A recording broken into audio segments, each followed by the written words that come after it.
Hi guys, and welcome back to another video by Spiritual Naturism Gratitude Awakening. Today we're going to talk about a lot of interesting things, and the first really interesting thing we're going to talk about is how long is a piece of string. The answer is we don't know how long a piece of string is because we don't know what the application we're going to use it for yet. And until we work out the application and see what we need, we won't know how long the piece of string is. Why am I talking about this? Because too many people set unrealistic targets for themselves, and I don't think they really understand how things come together. So we're just going to have a little bit of a explanation on building a good foundation and setting yourself up for success. I run a maintenance business, a handyman business where I do a lot of repairs on houses, yada yada yada. When you do a quote, I have 2 pages of terms and conditions, and on those pages of terms and conditions there are clauses that say things like I cannot see into walls, I cannot see into ceilings, I can't see into floors, I can't see under the ground. So until we uncover what's happening there, it's really hard to give an exact and precise quote or price. Obviously, when you do uncover trouble or problems, it's going to cost more in materials and labour. And most people understand that, they're happy to sign off on it.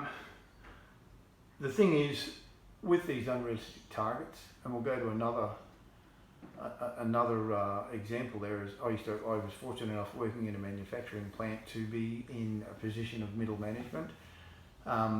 We had some pretty good bosses at the time. I had one particular boss who said to me one day, he said, if we can improve our efficiency that much every day, he said, we're doing well. And he said, that's what I want you to do, try and improve it that much every day. So obviously you've got to do things in a safe manner and deliver a quality product. The next boss that came along in his position, we called him the Messiah. He just had an incredibly good foresight, and he said to me, I'm going to give you the run of the mill. He said, so you work out a plan and come back and tell me what you want to do, and we'll run with that. So it was good, and I had the opportunity to use this idea, which I won't say is totally my own, but in 3 areas, and we achieved results every time. In the last area that I first went to, the output was something like about, 52% efficiency. So I had this idea in each area. We went in, we looked at a 6 months average, and we set that at the target. So in that area, 52% was a 6 month average. So I said to the staff, we got everyone together, and we said, this is your target for next month, for this coming month, 52%. And if we hit that, not only are we going to have a celebration lunch, we're going to raise the target by another 1%. So in 14 months, we went from 52% to 64%. What that came to in dollar terms, even though we were spending money, we had to spend money obviously, but we were getting a 200% return. Unfortunately, the boss that we call the Messiah, he got offered another job, and the next guy that came along into his position, unfortunately, just didn't see things the same way he saw them. All he could see was where he wanted us to be, which he wanted the plant to run at 85%, and he wanted us to not spend any money.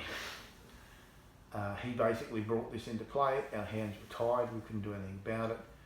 But of course, as you can imagine, the staff just slumped and efficiency went backwards.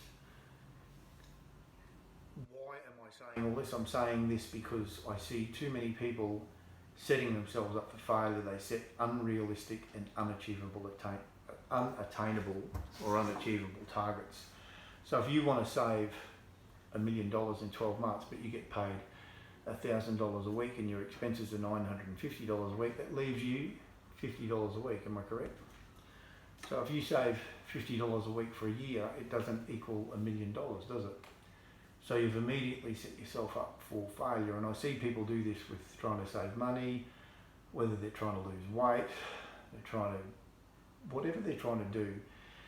We're all different individuals. We're all at different stages in our spiritual growth, in our psychological growth, with our mental health, with our physical health, with acceptance and love of our bodies. So, you know, some people are very spiritually aligned, very spiritually awake. Some people not so much. Some people are happy to show their ankles or their wrists. Some people are happy to walk around completely naked. We are not in a competition with anyone else. We're just in a competition with ourselves. And if we can improve that much every day with whatever it is that we want to improve in, we're doing well. So I think some people just need to take a little bit of knock it back a couple of gears and just appreciate and be grateful for the fact that we can improve this much every day. I hope you have a good day wherever you are in the world, and if you've liked this video, please subscribe to the channel. If you also feel free to like our pages on Facebook and Instagram, Spiritual Naturism Gratitude Awakening. Thank you so much for watching.